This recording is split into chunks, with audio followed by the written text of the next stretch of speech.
Hey, welcome to Socialism for All. Today's date is November 27, 2024, and in one of the more recent live streams, we discussed the election in Sri Lanka of a supposed Marxist-Leninist, Anura Kumara Dissanayake, of the JVP political party, which leads the NPP political coalition. In the live stream, we discussed some material which sheds light on the actual beliefs and practices of this party, which in fact violate foundational principles of Marxism-Leninism, such as the right of nations to self-determination. In this video, we're going to supplement this topic with some additional information. If you like this video, please click like and subscribe, and consider supporting on Patreon or Buy Me a Coffee at patreon.com/socialismforall or buymeacoffee.com/socialismforall. There are links to Patreon and Buy Me a Coffee in the video description.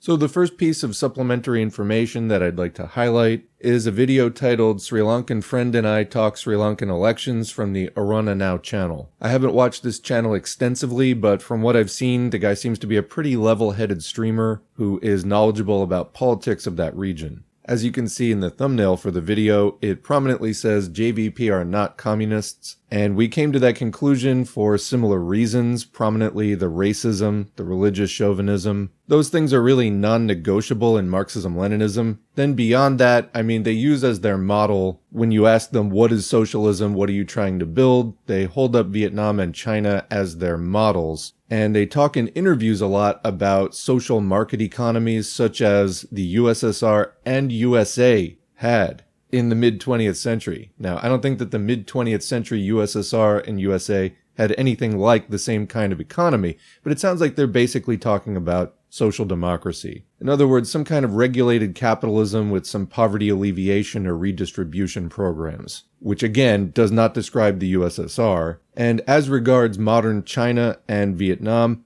I don't consider those two equivalent in terms of their political and industrial economic standing in the world. Vietnam is a much smaller country which has not been able to the same extent as China to be a sort of global shot caller. As you will recall, at the time when China in the late 70s was doing its reintroduction of capitalism or formal embrace of capitalism under the opening up policies of Deng Xiaoping and the other capitalist roaders who took a conscious strategy of trying to get funding and investment from the imperial core, and who even under Mao earlier in the 70s had begun working with the US to try to bring down the Soviet Union. At this time, Vietnam was newly independent and was struggling to rebuild with the help of the USSR because the US, which after World War II had taken over the reins from France of Vietnam as a colonial power, had set up a puppet government there, which was brutal toward the workers and peasants movements. And when that fascist campaign, which was recently covered by another channel, Luna Oi, in a great video about Vietnamese anti-fascism, well, when that campaign wasn't enough, the US invaded itself and then conducted a brutal, inhuman, monstrous war against the Vietnamese people. And even after the US withdrew militarily from Vietnam, it still continued to impose a trade embargo which was only lifted in 1994. This was done to try to prevent Vietnam from being able to rebuild itself and get the economic ties that it needed to develop. When the USSR was destroyed in the early 90s, Vietnam lost a key source of support. And rather than taking a route such as the DPRK or North Korea, they did decide to open to some imperialist investment through the IMF, which does come with some strings attached, although they try to regulate and control it as much as possible. Anyway, my point is that, in my opinion, Vietnam had less choice about that than China did, so comparing them one-to-one isn't quite appropriate. But when you ask the JVP and Dissanayake what their model for Sri Lanka is, that's what they hold up, China and Vietnam. And as is discussed in the video, the US is not expressing concern about the election of JVP, they are actually congratulating them. While I am staunchly anti-contrarian in terms of how to formulate your politics, you can't just go off the opposite of whatever the US says. That is a development to keep an eye on. The danger here, as I see it, is the replacing of any revolutionary concept of Marxism, Marxism-Leninism, with this degraded kind of red social democracy that the 20th century socialist camp has degenerated into, particularly in the post-2008 environment, and particularly in the current moment in which I believe we may be on the precipice of another 2008 type global financial crisis. We need revolution. We need an end to capitalism. We need to go back to that central concept in Marxism and Marxism-Leninism, and not all these distorted mental gymnastics half measures that Marxism-Leninism has now, after decades of extensive corruption by revisionism, come to be associated or even synonymous with. Because the effect that this has overall is it blocks the path to revolution. Because when large numbers of people start to become disenchanted with capitalism and start looking seriously to organize for alternatives, we know that Marxism-Leninism works and is a way out of capitalism, but if people think that Marxism-Leninism means, for example, supporting the Tamil genocide and Buddhist nationalism, you're going to have a bad time. This is another attempt by fascism to try to replace Marxism as a revolutionary alternative, just feeding the masses back into capitalism again, and in fact more aggressive and violent forms of it. Now, what happened in Sri Lanka is they had an economic crisis beginning in 2022, and in fact still going on to this day, and so there was a crisis of political legitimacy. In other words, the political status quo, those parties which were full of nepotism, basically just recycling the same families over and over and over again, were seen as responsible for that crisis, and the people of Sri Lanka wanted to just try something different. The JVP had a leg up in this regard because it wasn't full of nepo babies in the same way, particularly Dissanayake, and so the dice were rolled, and Sri Lanka is trying to go in a new direction. But is there any reason to call it Marxism-Leninism or anything close to that? Well, again, I'll point you back to that video and to the text, JVP are not communists and AKD, Dissanayake, is not a communist. So if you're looking for communism, as we need to be doing, look elsewhere. And so now we're going to get into some of the reasons why that is, some more of the details about the ways in which JVP and AKD are not communist. And before I say anything else, before the people come in with, oh, it's not pure socialism, so you're against it because you're a purist, you have a purity fetish. No, that is one of the worst talking points that has been developed. I know it's coming out of the Midwestern Mussolini group and the Duganist American quote-unquote Communist Party, or AC, C in quotes, P. And yeah, that's exactly what I would expect a bunch of Duganist Nazballs to be trying to push to distort the idea of what even is Marxism-Leninism. You can do any kind of massive revisionism, up to and including a basic red-brown campaign doing a fascist thing and trying to make it look communist. Who would want that? I think the capitalists might want that because it's not going to get you out of capitalism. Anyway, that's the point. Before you come in with, oh, you don't like it because it's not pure socialism. If you're tempted to say that, you need to stop right now and examine your own ignorance and ideological sloppiness. This isn't a team sport. This is scientific socialism. As a science, it has correct answers and wrong answers. And you know who was very strict about separating those two? Lenin. You know, the guy who Marxism-Leninism is named after. If you actually read the works of Lenin, and we have over 100 audiobooks from Lenin on this channel, you will see that Lenin wrote tirelessly, criticizing all kinds of revisionism and competing political ideas. Stalin then continued with this, describing his own politics as a student of Lenin, trying to be a worthy student. So diluting Marxism-Leninism with blatantly incorrect ideas which will perpetuate capitalism is something that Lenin was constantly on guard against and fighting politically. And we need to do the same thing, not cover all kinds of theoretical errors and deliberate deceptions. Instances of the bourgeois intelligentsia's attempt to struggle against the workers and the emergence of an embodied proletarian revolutionary ideology with, purity fetishism. Yes, people can split over relatively insignificant things and become sectarian. That is inadvisable. But the reality is, the problem, the risk, the threat in the imperial core communist movement has always been and continues to be opportunism, right deviations due to the concentrated capitalist influence where we live. There are other threats as well, but that's the main one by far. And Lenin did not just sweep it away with, purity fetishism. Let's just tolerate right deviations. They must be struggled against in order to preserve the movement of the masses and prevent it from embracing wrong ideas, which can destroy it. Alright, with that said, let's look at some more information about Sri Lanka. Here's a document called Israel and Sri Lanka, Two Flags, One Nation. This was written by a Twitter user who shared it with me, and I shared it in the YouTube community posts a while back, but let's actually read it now. And then following this, I actually got a follow-up communication from the author of this document, addressing and debunking a comment left at S4A when I shared this document. Overall, these resources get into a lot of useful detail, so let's begin with Two Flags, One Nation. Introduction. Despite being separated by a mere 5,400 kilometers, both the state of Israel and Sri Lanka have many direct parallels in their politics, and the formation of radical ideologies which led to the genocide of the Palestinians and Tamils respectively. This article aims to not only discuss their parallels, but also Israel's complicity in Sri Lanka's war crimes against the Tamil population. Trigger warning, some sections have explicit graphics and have headings marked with TW for trigger warning. I'll just add here that we know the state of Israel sends its personnel all over the world to help other countries to train their police and military in becoming more brutally repressive. In fact, we could say that one of the functions of the occupation of Palestine is in fact to develop new methods of doing so, and to act as a laboratory for field testing emerging and experimental police and military technology. So they're on the cutting edge both of tactics and tech when it comes to these things, and yes, they also have contributed to the situation in Sri Lanka. So let's continue.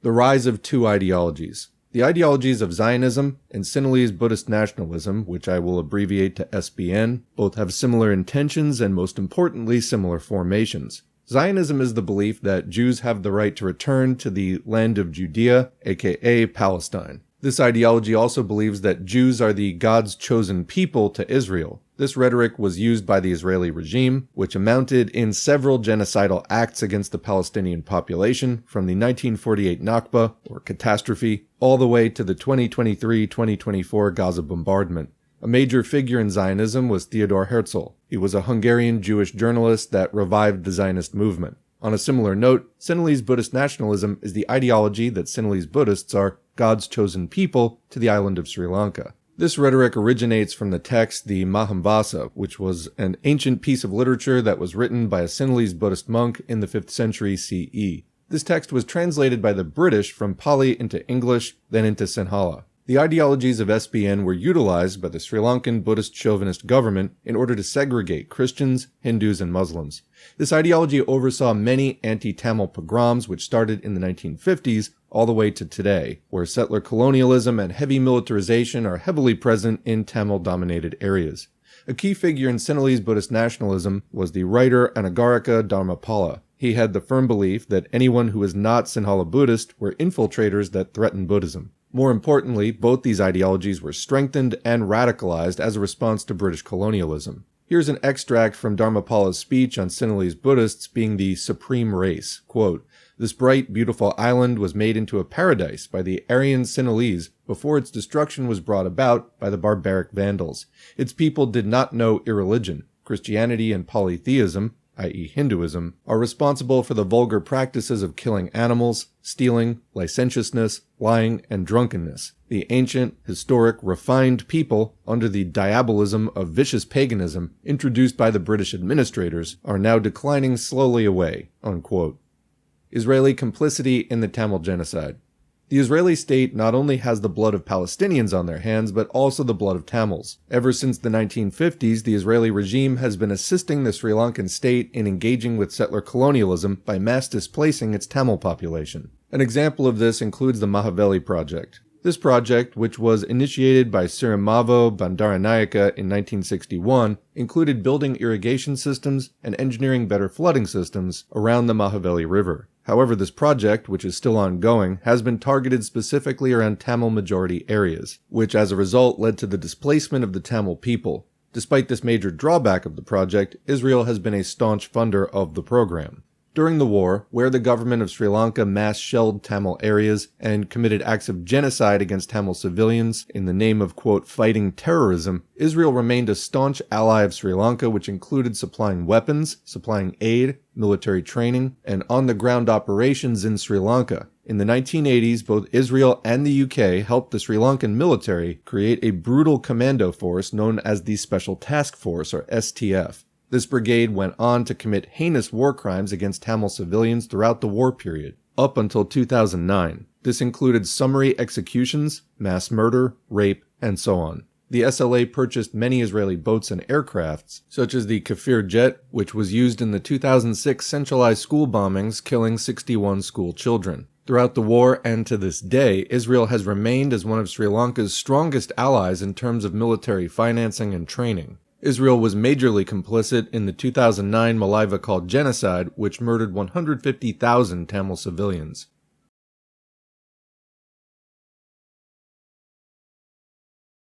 Acts of apartheid. Apartheid is the act of discrimination, often imposed by a government against a community on the basis of one's race. Both Sri Lanka and Israel engage in acts of apartheid. To be specific, religious apartheid.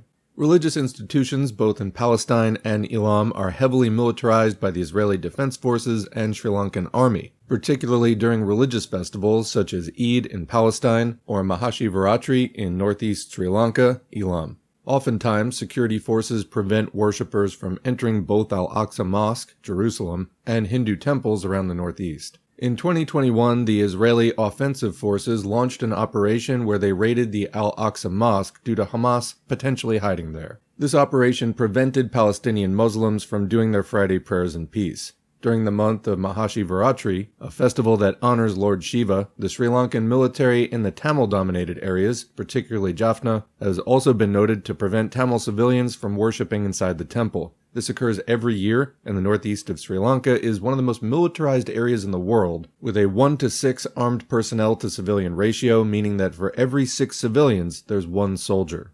In 2024, during the month of May, when Tamils commemorate the loved ones lost during the Malaiva-called genocide, civilians often make congee, a rice dish made out of rice and water, sometimes with salt. Tamil mothers prepared this dish as usual and were arrested by Sri Lankan security forces on the basis of, quote, terrorism. This is an act of apartheid that Tamil civilians face on a day-to-day basis. Mechanics of genocide, no-fire zone, and settler-colonialism. Both Israel and Sri Lanka have managed to spread the propaganda that they were performing, quote, the largest humanitarian operation. This rhetoric was used by the media to create the fake perception that Palestinians and Tamils were both terrorists. The truth is, the bombardment that occurred in the Vani region in the north resembles the bombardment in the Gaza Strip. The settler colonialism in the east resembles West Bank-style settler colonies. During the final months of the, quote, civil war, the Sri Lankan military set up no-fire zones. These zones were claimed to be areas where civilians are kept safe, whilst the military aims to destroy the Tamil militant group, LTTE, Liberation Tigers of Tamil Elam. However, the military shelled the no-fire zones, bombed makeshift hospitals, bombed aid trucks, and executed journalists as well as aid workers. This was the exact replica of what's happening in Rafah in the Gaza Strip. Many academics have referred to the mass bombardment in Rafah as the, quote, Sri Lankan method. Sri Lanka murdered Sinhalese journalist Lasantha Vikramatunga, who was a critic of the Rajapaksa administration. Despite having criticisms of the LTTE, he was murdered by the state simply for standing up for the rights of the Tamil people. Similarly, the east of Elam has been subjected to massive settler colonial projects by the Sri Lankan government, which resembles the Israeli settlements in the West Bank. In 1984, the Tamil town of Manuel Aru, translated as Sandy River in Tamil, underwent an ethnic cleansing by the Sri Lankan state. The regime murdered hundreds of civilians and drove the Tamil residents out of the area. They had been living there for generations. This was then Sinhalized. The government drove in Sinhala farmers and ex-convicts into the area and later renamed the town to Veli Oya. This is one of the examples of Sinhala settler colonialism projects in the east. In 2009, the Israeli Prime Minister Benjamin Netanyahu advised the Sri Lankan government to Sinhalize all Tamil majority areas.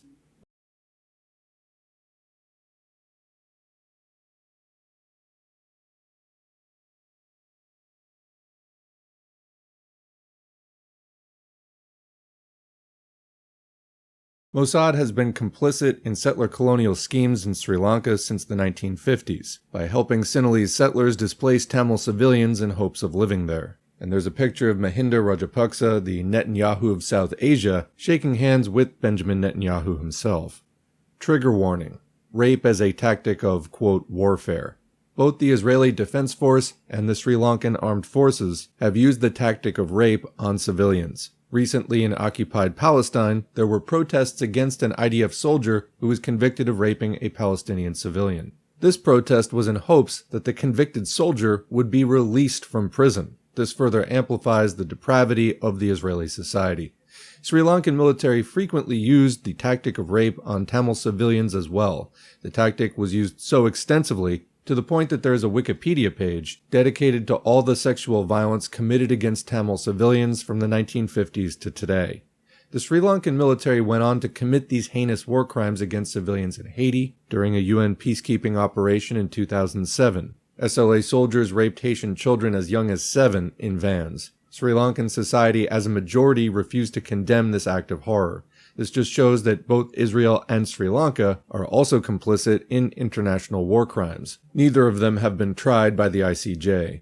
In May of 2009, a journalist of the LTT organization, Isai Priya, her nom de guerre, whose real name was Shobhana Dharmaraja, was captured by the Sri Lankan military. Initially, the government reported that she was killed in captivity, but videos emerged of her moments before being executed by the Sri Lankan army. She was brutally raped by the military right before being shot dead. Videos emerged of a Sri Lankan soldier stating, "I would like to fuck it again," referring to the corpse. Not only did the soldiers not face any repercussions for their war crimes, but often Sri Lankan society justifies this act by calling her a terrorist and that the rape was deserved. This is another carbon copy parallel that Sri Lankan society shares with Israeli society.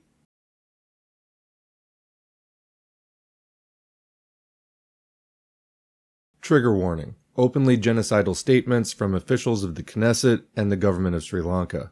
Both the governments of Israel and Sri Lanka have officials that have engaged in publicly stating genocidal statements against the Palestinians and Tamils respectively. This shouldn't be a surprise, but the depravity of the rhetoric should be of concern to the public eye. Itamar Ben-Gvir, the Ministry of Security of Defense in Israel, publicly stated in the Knesset that the Israeli Defense Force should have the right to shoot at women and children in the Gaza Strip. Despite his open anti-Arab behavior and the endorsement of Jewish terrorists, he still holds power in the Knesset. Similarly, Sri Lankan officials have publicly voiced genocidal statements against Tamil civilians. During an interview, Gamini Dissanayake, a UNP politician from Sri Lanka, when asked about the Jaffna library burning in 1981, states this, quote, "If I could chase all the Tamils from Sri Lanka, I would do it, but how to do this is the question. Killing all Tamils is not possible. We can then become a pure Sinhala nation," unquote. The then President J.R. Jayawardena, who oversaw the Black July riots and was in power when Tamils were murdered left, right, and center, stated this, quote, "I'm not worried about the opinion of the Jaffna Tamil people now. Now we cannot think of them, not about their lives or of their opinion about us. The more you put pressure in the north, the happier the Sinhala people will be here. Really, if I starve the Tamils, the Sinhala people will be happy," unquote. Below is an image of a genocidal quote by a high-profile monk in the East. He is highly respected by the Rajapaksa regime. And you see the quote there highlighted, "Every single Tamil person will be cut into pieces, they will all be killed. All the Tamils in the south will be cut into pieces and butchered, the Sinhalese will massacre them." And there is video footage of the same.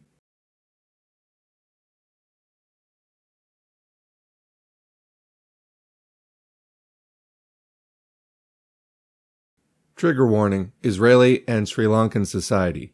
As we leave the note of genocidal statements from Israeli and Sri Lankan officials, we now move on to genocidal statements expressed by Israeli and Sri Lankan society. Ever since October 7, there have been messages leaked by Israeli Telegram groups celebrating the deaths of civilians in Palestine. These messages expose the depravity of Israeli society.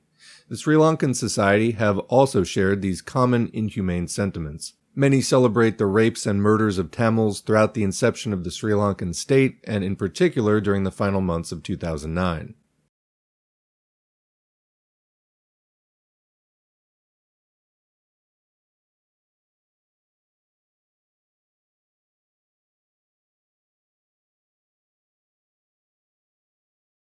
Trigger warning: extracts of genocidal sentiments from a Sri Lankan nationalist group chat. Necrophilia is a common phenomenon in Israeli and Sri Lankan society. A Sri Lankan nationalist laughing at a thread that talks about rape against Tamil civilians committed by the SLA, something Israelis do a lot. Just like Zionist Jews discredit the legitimacy of Palestinian and Arab culture, the Sinhala Buddhist nationalists engage in the same level of stupidity by discrediting the Tamil culture, despite there being proof of Tamil being one of the oldest languages in the world, and hence a classical language. In essence, both societies believe that they're the chosen people of God, and every native group, who don't follow Judaism and Buddhism respectively, are infiltrators that deserve to be wiped out. Palestinian and Tamil solidarity. Historically, since the start of the Tamil struggle, the Palestinians have offered their solidarity to the Tamil militant groups, and this included military training. The Tamil militant group EROS, Elam Revolutionary Organization of Students, had militants sent to South Lebanon, funded by the PLO, Palestinian Liberation Organization, to undergo a rigorous training period under Palestinian militants for a few months. The Sri Lankan government sent a letter to the Palestinian government to halt all training to Tamil militants, however, it was rejected.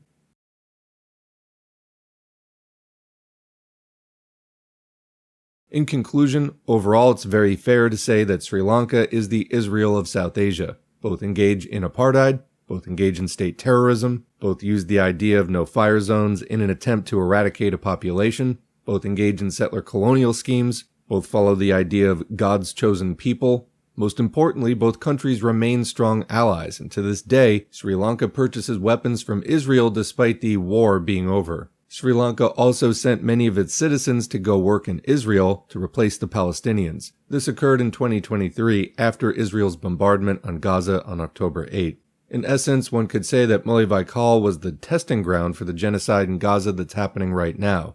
This is because Israeli weapons were used against Tamil civilians. Sri Lanka also enabled Israel to test their weapons off the coast. So following this is a list of sources. I'll put this on the screen, and I'll also link to this document in the video description. For those listening to this file in an audio-only format, like on SoundCloud, or if you're just not watching the video, I want to tell you that there's a lot of visuals in here that I just put on the screen, so definitely go back and watch a video version of it.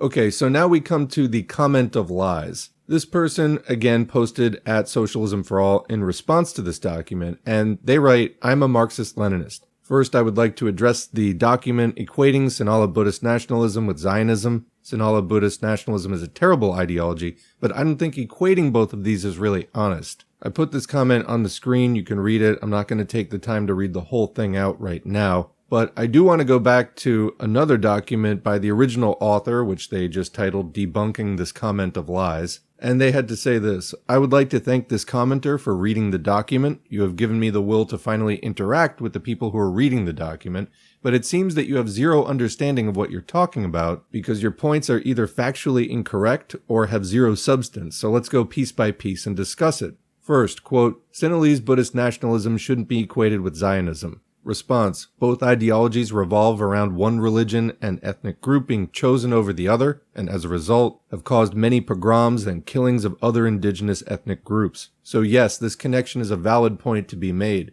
Both ideologies are fascist, and as a result, have caused genocides. Bear in mind, Tamil Buddhists despise Sinhala Buddhist nationalism due to its exclusionary element of Tamils. Let's go to your next point, which focuses on the Palestinian and Sri Lankan relationship.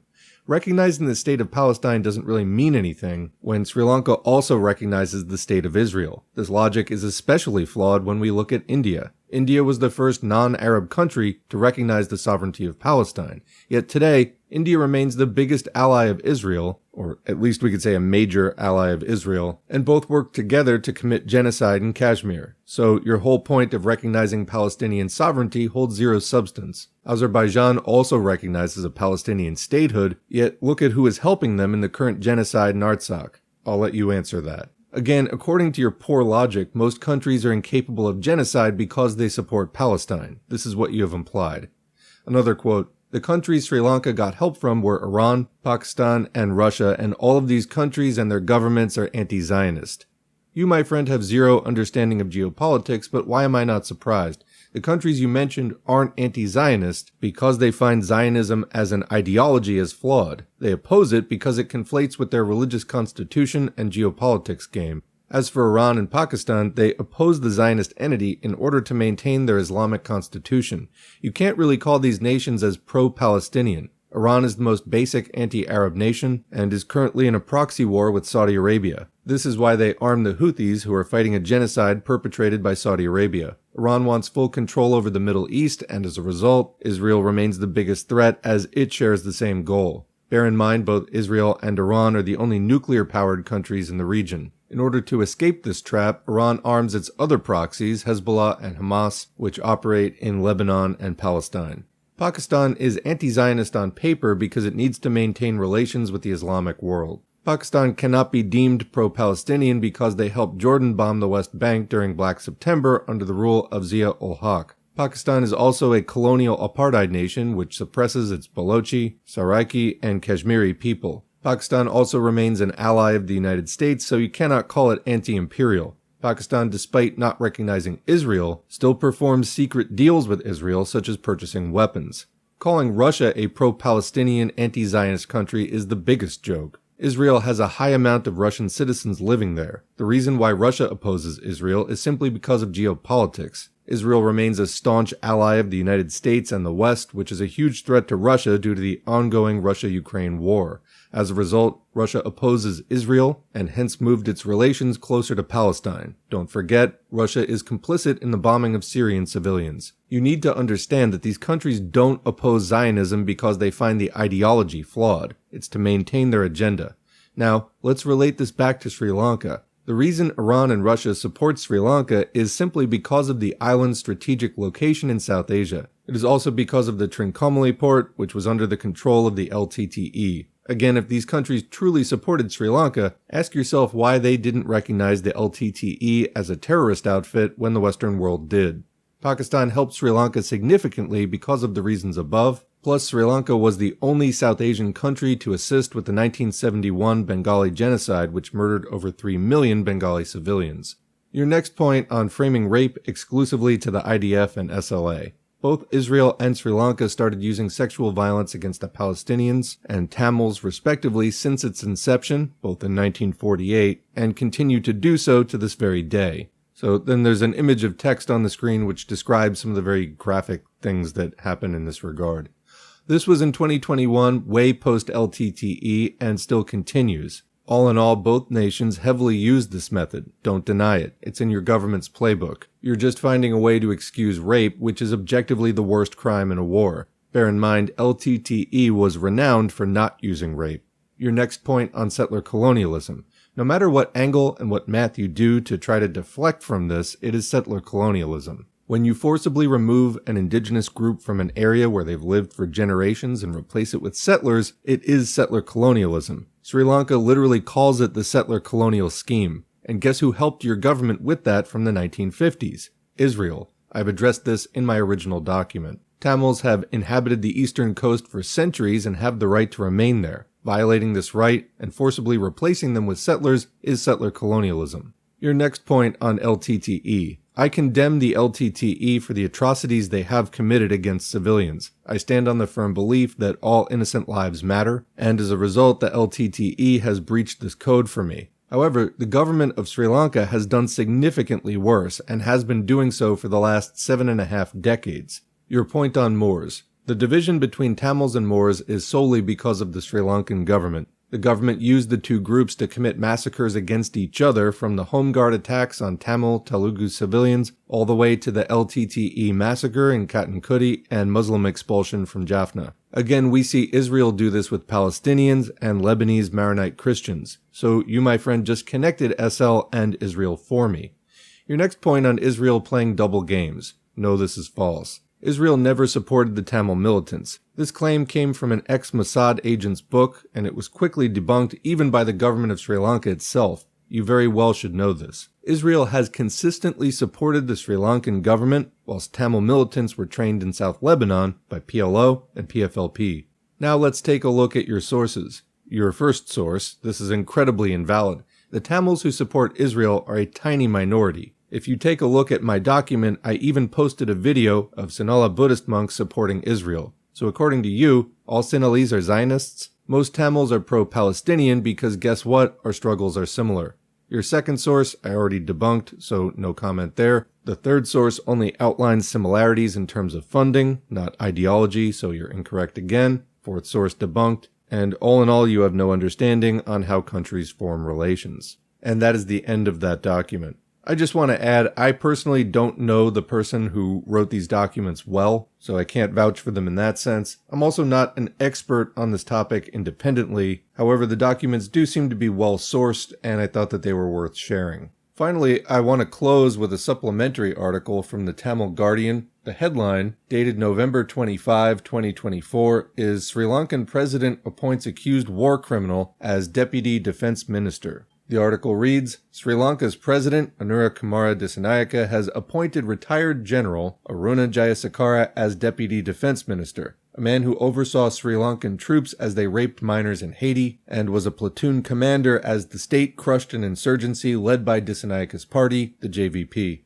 Jayasakara was second in command of the 3rd Contingent to Haiti during a Sri Lankan peacekeeping operation that faced allegations of running a child sex trafficking ring during a UN peacekeeping operation from 2004 to 2007. An investigation by the Associated Press in 2017 found that 134 Sri Lankan peacekeepers were sexually exploiting children as young as 9 years old in Haiti. A confidential inquiry by the UN's Office of Internal Oversight Service said that, quote, the acts of sexual exploitation and abuse were frequent, occurred usually at night, and at virtually every location where Sri Lankan military were deployed, unquote. The UN continues to deploy Sri Lankan peacekeepers despite the Sri Lankan's military record of human rights abuses. According to his profile by the Sri Lankan Army, Jayasakara was, quote, commissioned in the rank of 2nd Lieutenant on the 4th of October 1985 and posted to the prestigious 1st Battalion, the Gamunu Watch. Since the day this battalion was raised, it has been deployed on combat operational tasks to eradicate JVP insurgency and Tamil militancy, the Army added. The JVP insurgency of 1987 saw tens of thousands killed. Dissanayake currently heads the JVP, which came to power for the first time in Sri Lanka's history this year. The Sri Lankan military also killed countless Tamil civilians in the years that followed. To date, no one has been held accountable for the sexual exploitations of minors in Haiti or for the war crimes committed by the Sri Lankan military.